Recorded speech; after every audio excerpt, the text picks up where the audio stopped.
I just made a couple of videos for my Instagram about the hamstrings, and I'll just share those in a moment and also add a little bit of extra about the anatomy of the hamstrings. So let's take a look at these three beautiful muscles on the back of the leg. They run from the pelvis all the way down to the lower leg, entirely skipping the femur. And if we look closer at these muscles, the outer one is called the biceps femoris, and it goes from the sit bones all the way down to the head of the fibula.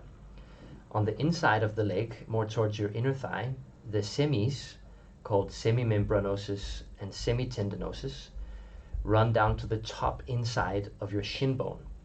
All of them work to bend the knee and extend the hip and posteriorly tilt the pelvis, as I'll talk about in a moment in the video. But as you can see on this picture, they also have different function on the knee, which is when the knee is bent, they actually rotate the knee, which I've also made a video about elsewhere. So, with the basics of anatomy covered, let's move on to the videos. Let me explain the function of the hamstrings in less than 1 minute. The hamstrings are a two-joint muscle, which means that they pass both the hip joint and the knee joint and affect both of those joints.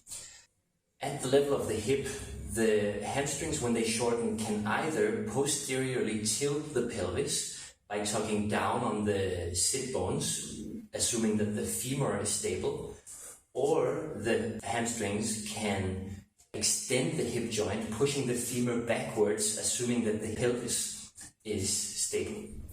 At the level of the knee, when the hamstrings shorten, the knee bends. If we reverse these functions, then we get the formula for how to lengthen the hamstrings. So by extending the knee and anteriorly tilting the pelvis or flexing the hip joint, then we get maximal hamstring length. As you'll see in the next pictures, over the course of 2 weeks, one of my clients managed to get more anterior tilt by increasing the length of his hamstrings. Or if you want to nerd out, maybe his tolerance to stretch increased neurologically rather than his muscles lengthening physiologically. If you found this post interesting, please leave a comment below.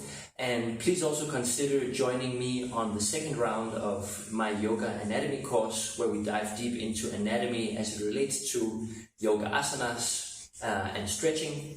You will learn about the dangers of stretching, injuries. We learn individual muscles on a whiteboard, as well as learn how to palpate muscles together. But most of all, it's really a positive learning environment where you're allowed to be confused, you're allowed to take it in, the information in on your terms. And most of all, the course is designed to take you from a place of confusion to a feeling of more confidence and competence regarding anatomy and movement.